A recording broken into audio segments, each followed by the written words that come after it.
Mike, we're live. Are we live? We're live. Hey, I got to tell you, man, I had the best doggone. Can you say doggone on LinkedIn? I had the Can. best doggone time yesterday.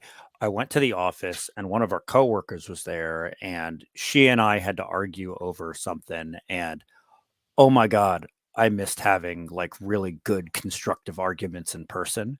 Yeah. It was great. It was great. There was only one negative, which is I went to that new downtown grocery store, the PCC. It's right Hmm. next to our office, which is an amazing grocery Yeah, store, it's and pretty cool. Yeah. all the food is so good In downtown Seattle. Wow, it's weird. except for the sweet and sour pork. My advice to everybody, everything is good, but not the sweet and sour pork. Now you know. Aren't See? you not supposed to be eating pork in the first? Never mind. Not that kind of Jewish. Okay. We're going to stay away from the religious conversations on the Okay. Well, I LinkedIn don't. Live about I security. understand it poorly, so that's probably good policy. No, I don't think you understand it poorly. I follow it poorly. Yeah. But that's a conversation for another time. Oh, you know what? One of the reasons I did go to work is because Mike has assigned me to send sweatshirts to a couple of people, and I picked up an extra Critical Insight mug while I was there, and I'm going to go to the post office anyway today. So first person who emails me, Jake at criticalinsight.com, and says, send me a mug, I'll send you a mug. Gets the mug. Gets the mug. Gets the mug. Okay. Unless you are out of the country, and you know who you are, because I know you're going to be the first one to email me. No, I'm not sending it to another country. So first person in North America. Why? Why? Why wouldn't you send it to, I don't know, Belfast? That's where it might go. That is a correct yes, and you know who you are. All right, hey, but this week we did a great panel on the upcoming state and local cybersecurity grant program called IIJA, and people really don't know what's going on with that. Can you recap it real quick? Well, I did my best to walk the line between providing the info that I have and not talking in super specifics, because I think there's going to be a lot of variability between states as to how the distribution of funds is managed. But yes, there's a lot of need for knowledge to plan, and I hope everybody got some value from that. I don't want to, repeat the whole thing here. It's recorded, right? It is. It's on our YouTube channel. Yeah. So yeah, it's on our YouTube channel. And for folks who went, you should have gotten an email from me with the YouTube recording for it. And we're going to have an article about it later, probably today on our website, after Mike gets off his tuchus and proofreads it. And we'll have a big article about it on our site as well. So those are all things that'll happen. So if you weren't there, you can get the recap. And Mike, tomorrow is free security awareness training, and you didn't put it in the blast, so nobody knows. Ooh, my bad. I'll get it in tomorrow. It'll be there tomorrow. And I know you've been really busy with the Pisces academic workshop. Can you tell people what that was? Fourth one, I think. Yeah, it was fourth annual. It was very good. We've opened a Pisces chapter in Colorado. Kentucky cities and counties are starting to come in, and the University of Kentucky will be the lead school there. And then Maryland is knocking real hard to be state number 3 in the expansion, and I think that's the way it's going to go. There is more enthusiasm than we can bring on with current funding. There are other states raising their hands. So we're going to have to look hard at expanding further once we get a new budget, because I think Homeland Security wants this to be spread as far and wide as possible. But when we're done with potentially Maryland, that'll give us 4 states with Pisces chapters. And it's important to note that I went to high school in Maryland, so it's very important that you get Maryland up and running. Okay. But I mean, that's awesome. Free monitoring for small cities and counties using the data corrected as real-time curriculum, for college and universities, and they're on our stack. And so when students graduate from that, we hire the best, and those are the folks who monitor.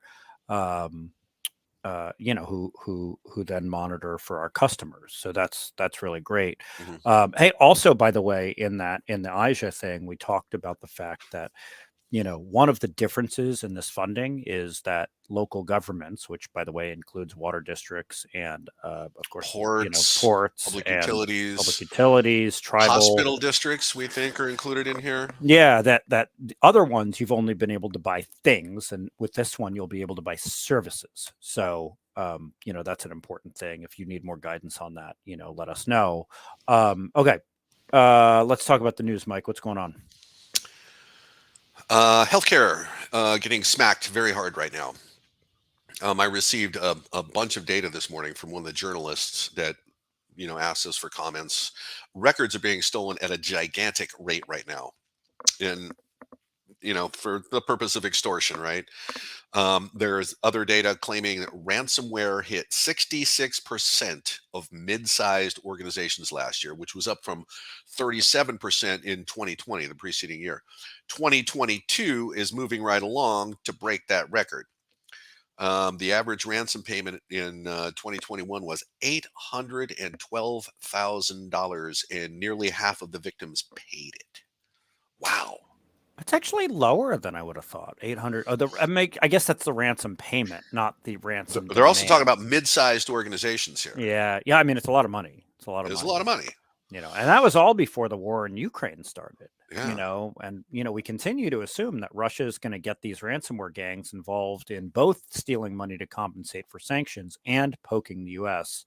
In ways that don't quite look like war, right?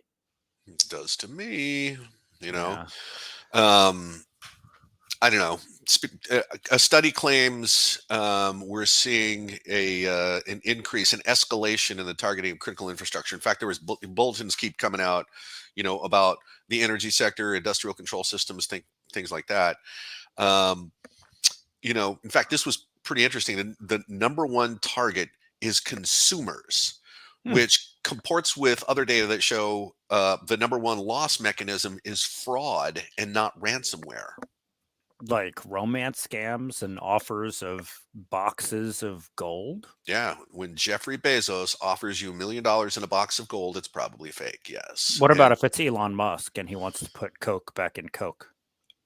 I, I don't know how to answer that. Just checking. Yeah, that's a third rail I'm not going to grab right now. But All right. we started with religion. We might as well have gone. All right, keep going. All right. So, right. So it's the scams, right? It's the fraud. That's the number one term, right? And that's followed by the healthcare vertical, right? Next biggest target per the previous comments.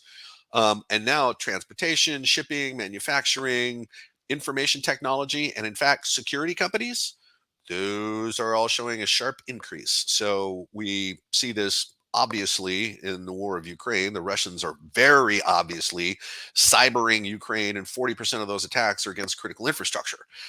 That will have secondary effects on population and military. It's not just, knocking down power, it's all the other stuff that fails, right? The cascading effects. So what they're doing over there in Ukraine, those skills are being honed right now. And I know, President Biden just asked for more money to help Ukraine. We're going to keep arming Ukraine. Does that mean this is going to get more, like, that there's going to be more here, and that it's going to be more obvious that? Yes. Yeah. I think so. Yes. I mean, we can do it back to them, but I don't think that that's a concern at the Kremlin. The biggest issue we have coming up really is the election. Hmm. There's going to be disinformation, yes, but I think also ransomware attacks against counties, denial of service attack, anything to make it look to average people like the election was hacked. It won't be, but people make up their own truth right now, and for a lot of people, this is what they want to believe, that you can't trust elections. And so, buckle up, because that's where I think we're going to see the big obvious signal. Yeah, I mean, I think in the long term, that's actually worse for the country than Hmm. than a breach. I think you're right. So anyway, that's depressing. And yes, for the person who sent a note, yes, I do know that Musk was joking about putting Coke back in Coke. Yep. Interesting as it would be, and the fact that it would make dental care a lot more interesting. Yeah. All right. So, Mike, who's been hacked? Who's getting sued? What's going on? Okay, so so this is a good one. Tenet Health, okay, big time. They're down. All right, looks like they're going to be the next poster child for how not to communicate properly to your customers when you've lost the ability to operate and your records have been stolen. They're not saying anything. Phones don't work. Manual processes are in use. No one knows what's going on. So Oh, and they got into a fight with a local TV station that said that, never a good patient thing. care could be affected by the EHR going down, and they Yep. said, "No, it can't." Yeah. That's right. So remember Scripps Like, Health in really? San Diego? That's a fight you want to pick? Oh, You yeah, remember Scripps Health in San Diego? yeah. Right? They got class action largely from the fact that they just didn't tell anybody what was going on. And so people are all up in the air about, I need my procedure. You're not telling me anything. You're just making me wait. They got a class action suit, right? So I expect some kind of backlash for the failure of Tenet Health to do the same thing. Mm, Um, T-Mobile has had source code stolen by the Lapsus gang and mhm, is having a seriously bad time right now. mm. That's Um, the SEC is getting up in the finance sector's grill in a big way about reporting incidents. And at the same time, CISA is working real hard to coerce the non-regulated private sector to share information, which they have been doing very effectively now. The information is mhm, coming to us. They're not saying tell us everything. So it's really two-way now. Um, no, CISA will not make public what you tell them. All right, don't think that. And in fact, this is interesting. The NSA is going to start engaging the private sector in unclassified briefings too. And they built the Cybersecurity Collaboration Center outside the fence of the NSA, which is like a gigantic Faraday cage. Signal doesn't come in or out. Everything is a skiff. They built that specifically for this. So this is going to be interesting. And I bet, when they say it's for unclassified briefings, they're going to be telling secrets. yeah, yeah. I mean, there was an article this week that was pretty interesting on whether the U.S. government should actively help manage Mm, the security of smaller private sector firms. I think it was Joe Manchin, right? yeah. Anything to that? Well, I don't think it will work. Business does not want government pulling the levers of network administration and security, although no one is really sure what they're talking about in helping to manage. This is mainly about CMMC and the fact that smaller firms just can't comply with the requirement to get certified against the standard, and it's Hmm. freezing them all out of business. Remember, you have to be certified in order to bid on a federal opportunity, whereas the Lockheeds of the world, they have no problem. So, Hmm. I don't think it's going to work. All right, threats and vulns. So too much going on this week to get through in 15 minutes. I see that because we could talk about a lot of other stuff. But before threats and vulns, read the news this week about the Belarusian hackers and how they continue to impede Russian troop movements. Very interesting. Yes, NATO can activate Article 5 on a cyber attack. We haven't even touched on surveillance, which is out of control. But okay, threats and vulnerabilities. So VMware has a remote code execution bug that's being actively exploited by Iranian actors to deploy the core impact backdoor. That's full access across VMs. So patch. Microsoft found a vulnerability in Linux that gives root access to any user and seems fairly easy to exploit. Chrome needs to be updated again. We can just say that every week.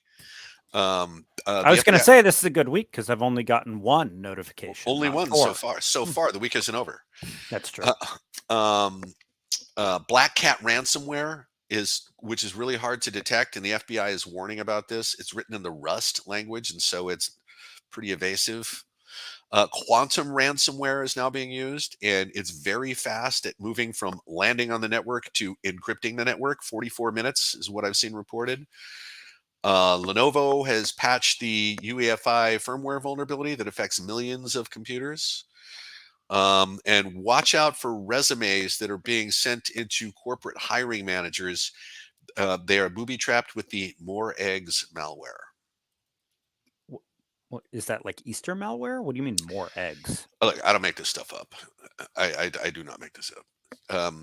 One more that I got to get out too. APIs are becoming a preferred target, and there could be a pretty bad wave coming. So API use is prolific and poorly secured. Okay, well, I'm depressed. So at the end of this, you always give us a kicker, something that makes us laugh, something funny. You usually fail, but what do you got?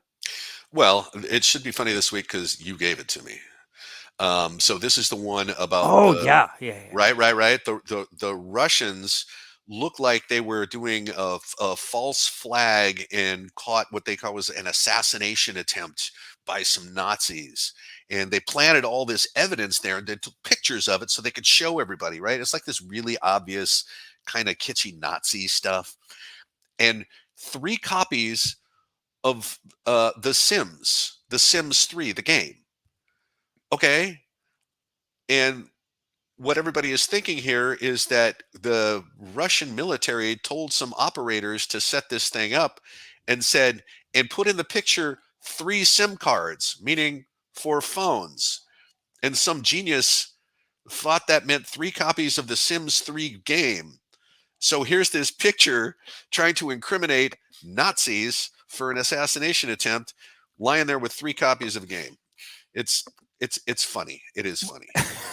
It is funny. Don't you think like somebody like this is a translation error where somebody like took it and put it into Google Translate, or I don't know if Babelfish Maybe exists anymore, and translated it and it went through like four languages, and that's how you ended up with malware called More Eggs. well, possibly. I don't know. I don't know. I mean, the naming system has always been absurd, so it just doesn't bother me anymore. All right. Uh,